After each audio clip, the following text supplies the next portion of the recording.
Oh! No, am I in focus? Am I? At this point, does it matter?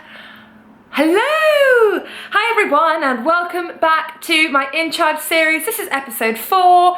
Thanks for being here. I have 2 things to say before I start. First of all, this seems... Oh mate, it is where it is. 2 things to say before I start. First things first, I am so sorry this video is late.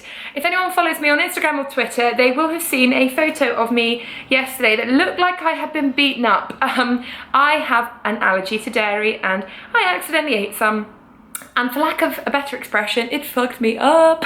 I literally looked like I'd been in a boxing ring with Mike Tyson. I couldn't speak, I couldn't really breathe, to be honest, so I was unable to make a video. And then the other thing that's really exciting that's different this week to the other weeks is it's an actual book! Like, not ring bound copy, just for proofing, an actual, good in the heat, an actual flipping book. Can I speak to someone in charge? Hells yeah. Guys, I'm so excited.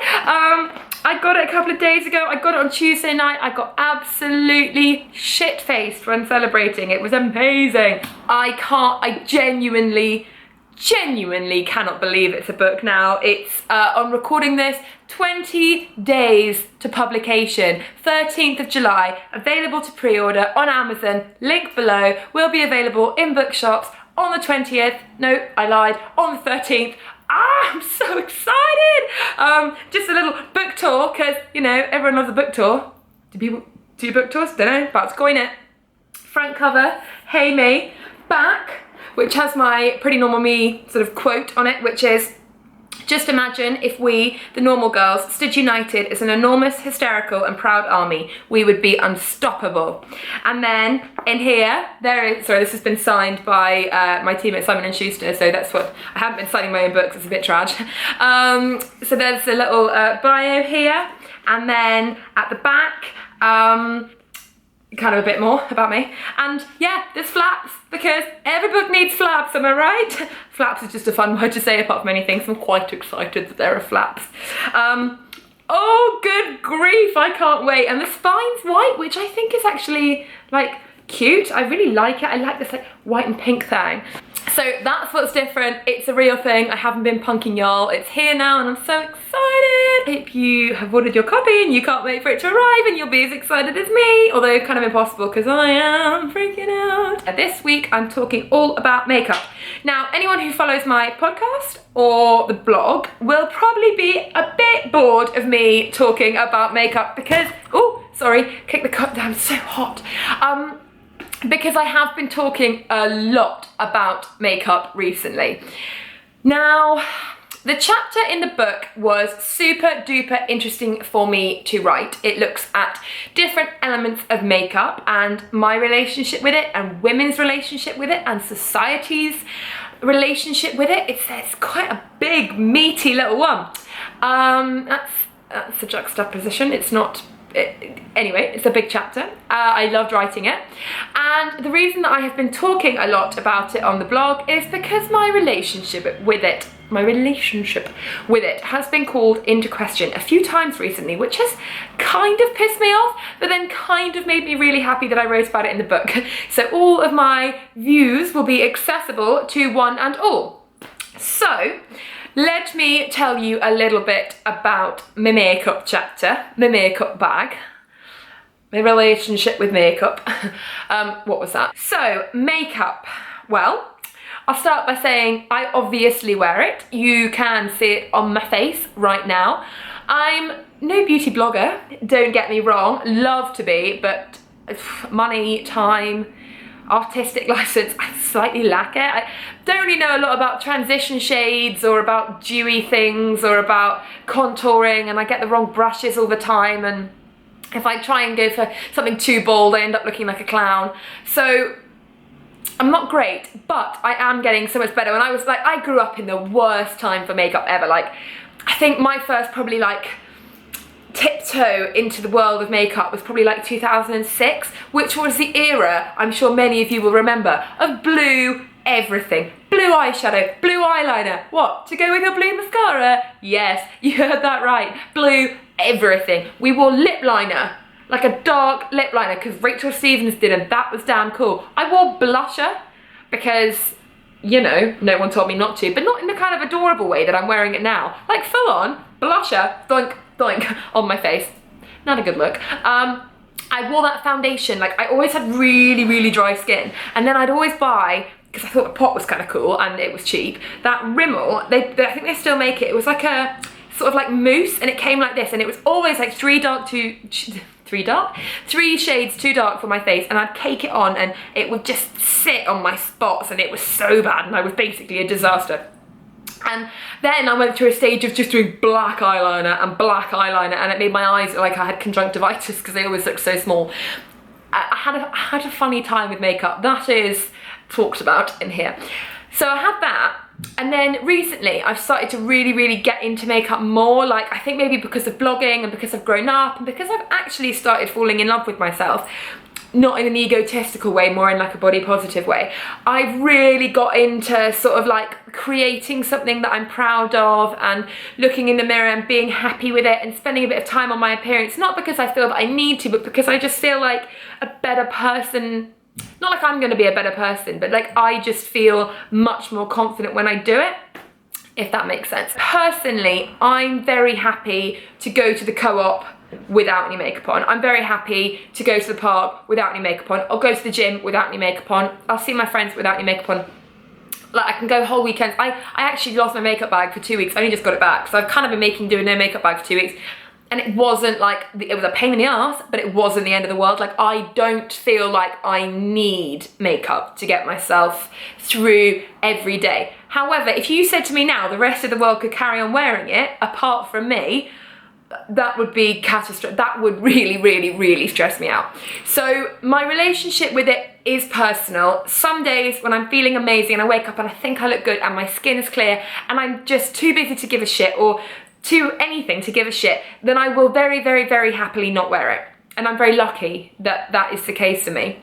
But if I am going out, if I'm going out partying, if I'm going out for dinner, if I'm going to a meeting, if I'm feeling a bit low, I will put makeup on because it helps me get through the day. It helps me feel better. I've written about it really recently on the blog, and if you've not read it, I'll link it below because it actually does explain quite well like that relationship that I have with it and why it is so important to me. So there's that element of like my relationship with it. And well, okay. The reason that I started talking about it so much on the blog, and I will get to the book in a minute, is quite recently, quite a lot of people, women, have started shaming me on Instagram, on Instagram for wearing makeup. I get comments like, oh my God, you're so much more beautiful without it. Why do you wear it? Why? Stop painting your face, stop doing this. And I've started to get really pissed off about that because, oh, it's not even, it is, I find that to be quite rude because, like, on the back of what I've just said, my relationship with makeup is very, very personal. And when someone then tells you, you shouldn't be wearing it, I'm here like, who the hell are you? Like, when they say, someone commented and they go, why so much makeup? And I'm just like, because it's my face. I mean, do you need any better reason than that? No.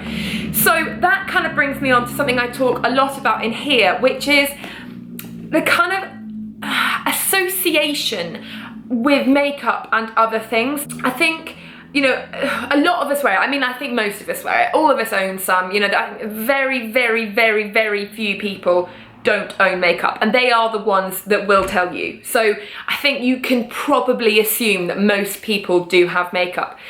However, for some really bizarre reason that I don't understand, there is a bit of stigma, or quite a lot of stigma, attached to makeup. I think a lot of women who wear a lot are considered fake. Like, that's quite a common misconception of like, oh, she can't be authentic, she can't be real, she can't be that clever because she wears loads of makeup. I think there's that. Then there's this sort of feminist element, which is, oh, they're not staying true to themselves. Real feminists don't feel like they need to change themselves for anyone.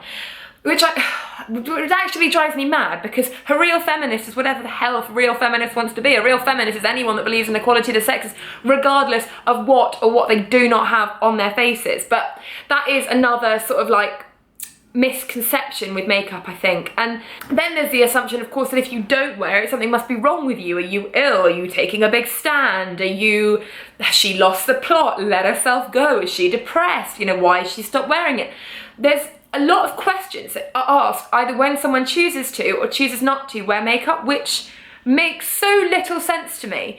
So I kind of looked a lot in the chapter at like the world's relationship with makeup, not just individuals' relationship, but like our relationship. Now, the first thing that I found is that it's very difficult for any of us to say to anyone not to wear it. Now, apart from the obvious fact that it's bloody rude, and even if you don't wear it and have never worn it, it is rude to comment on someone else's personal choice. You know, we say to kids, or we don't want kids wearing it. But we've got to remember who little girls are looking up to and who little girls have always looked up to. Makeup is everywhere. It's in mum's handbag. It's worn on their teachers' faces. It's worn on their prime minister's faces. Women have always worn makeup. Everyone they look up to wears makeup. They see it very subtly, like I say, on their mum's faces, on their teachers' faces. Like, it's not talked about in those people, but it's just done. You know, mum takes 10 minutes longer to get rid of dad because she's putting on makeup. And no one tells you, explains why, and it is odd. I do understand that it is odd, and I think quite a lot of people are quite keen to now jump on this, like, it's society's fault. And I'm like, sweetie, yes, let's blame everything on society, because it is pretty much the thing that is exclusively fucking us up. But I had a really, really interesting time, hold it the right way, no, come on then, hold it the right way around, in here, talking or looking at like makeup through the ages, and I discovered a few interesting things. I took it way back, like research way back to medieval times, where people would put their faces into fire grates to get makeup, to get mascara, eyeshadow, you know, to give them dark around their eyes. Like, that was hundreds and hundreds and hundreds of years ago, and people were beginning the quest for self-improvement. And then you look at the Elizabethan time, when people put leeches on their face to make them appear more pale. Like, women through the ages have tried numerous things to make themselves look made up, to create makeup. And I think a lot of people now are very quick to be like, it's society, like, and we're blaming it on some amazing marketing campaign done by Urban Decay or Rimmel, you know what I mean? Like, we're so like, oh, it's these brands, it's this, it's Insta stars, it's Twitter, it's everything. And I'm like, yes, there is an element of that, of course there is. But at the same time, makeup's been around for ages, like ages and ages. It's such an integral part of being a woman, and I'm not for a second saying that's right, but I am saying it's a thing. And so we're hopping up and down being like, there's too much makeup, and it's actually like, yeah, but it's not going anywhere. I think there was a study done in America which showed more money was spent on makeup than education in the last 10 years. It's in the book, double fact check me, but like, there is a huge billion of dollars industry here, and it isn't going anywhere. So I think what we need to accept is that we need to adapt our view of it. Don't get me wrong, like, nothing makes me sadder. Like, when I talk to people doing this, when I was writing this chapter, and I talk to friends and people, and you know, they'd say that they physically can't leave the house without makeup on, and they feel ugly when they're not wearing it, and that kills me. But I think from the other side, I have to look at makeup and think, Jesus Christ, for people who are that insecure, what an incredible gift they have been given. Like, I don't want to underestimate for a second how lucky we are to have this resource available to us. Like, again, I want to reiterate, I'm not saying that it's necessarily right. I'm not saying that we should feel like this at all. It kills me that we do. But the fact is that we do feel like that. We do feel like we're not ourselves when we're not wearing it. We have been given, you know, people who don't like their skin, who don't like this, who don't feel beautiful, have been given incredible tools to change that and make themselves into someone that they're proud of. And I really struggle with this one. Accentuate. Why do I struggle with that word so much? Accentuate the bits of their body that they are proud of. And I think we mustn't underestimate. I think when someone's wearing a lot of makeup, you need to look at them and think, that is a very personal decision. They have done that for a proper reason, a legitimate reason. They feel amazing when they're wearing it. They feel better when they're wearing it. So who are we to then judge? We might think they're the most beautiful people naturally, but they are wearing it because they don't feel like they are the most naturally beautiful people. And again, that is a huge problem of societies, and that is a problem that we need to fix. But I don't think jumping up and down and shaming people for wearing makeup is anywhere close to the solution, actually. I think it is miles and miles and miles away from anything constructive or helpful. So, I mean, I look at a lot of it. I look at a lot of issues surrounding makeup. You know, the main question, what it all boils down to is, it's like, well, who do you wear makeup for?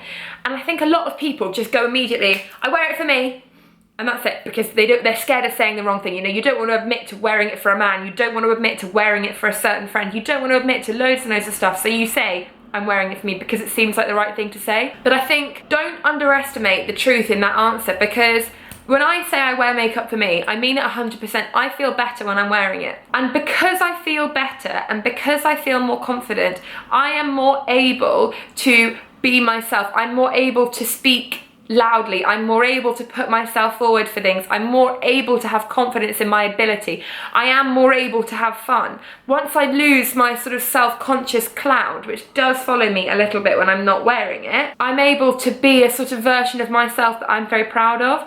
And I think for that reason, makeup is amazing. So people say, oh, I wear makeup for myself, and we go, yeah, right, you're wearing it because you're trying to impress a man. And actually what I want to say is, no, you're wearing it so that you feel capable of impressing a man. Does that make sense? Not so the man himself will go, wow, because I don't think men really have that big an idea about it anyway. But it is so, when I go, I mean, I'm with Alex, so either don't watch this, babe, or assume that I'm talking about Emma 5 years ago. If I were to try and woo a man, I would put makeup on so that when I walked up to, like, start my wooing, I would feel confident and beautiful and able to do that. Does that make sense?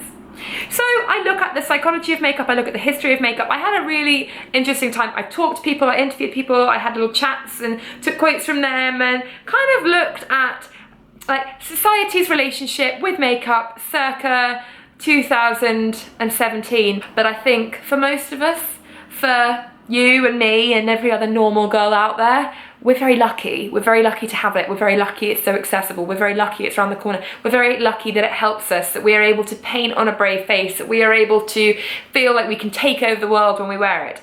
And I think it's very personal and it's very beautiful in a way. And I love it. I love wearing makeup. And yeah, and I don't think anyone should be ashamed of it. So basically, I think I've gotten quite a big, sort of like, not like a roundabout, because I'm not sure I'm back to where I started, but certainly a semicircle or a rainbow of a conversation. But yeah, I do talk a lot about that in here. Oh, makes doubles up as a good fan. If anyone's taking it on holiday, good to know. Oh, it smells like a new book. It is a new book, hot off the press. To the floor with you, my friend. So that was a kind of brief little chat about makeup, about my chapter, about my relationship with it, just sort of letting you know, oh god, that's not a good look, just sort of letting you know what you could expect if you were to buy this book and read the makeup chapter. So yeah, like I say, it's linked below. I'm so excited. If you don't follow me on Twitter or Instagram, that is where pretty much all the updates are going on, and they're coming in quite thick and fast. I've got quite a lot of updates because, you know, less than 3 weeks until publication now. So head over and follow me on there. And yeah, like I say, please pre-order the book. Thank you for watching. Thanks for being a great human being. And if you are wearing makeup and feeling a little bit self-conscious about it, sweetie, dust yourself off and enjoy it. I will never do that again, I promise. I'm a bit hot. Have a lovely weekend, everyone. Thanks for watching. Take care, and I'll see you next week with episode 5, and then after that it's episode 6, and then after that the book's out. Oh, so exciting. Okay guys, take care, lots and lots of love. I will see you super soon. Bye.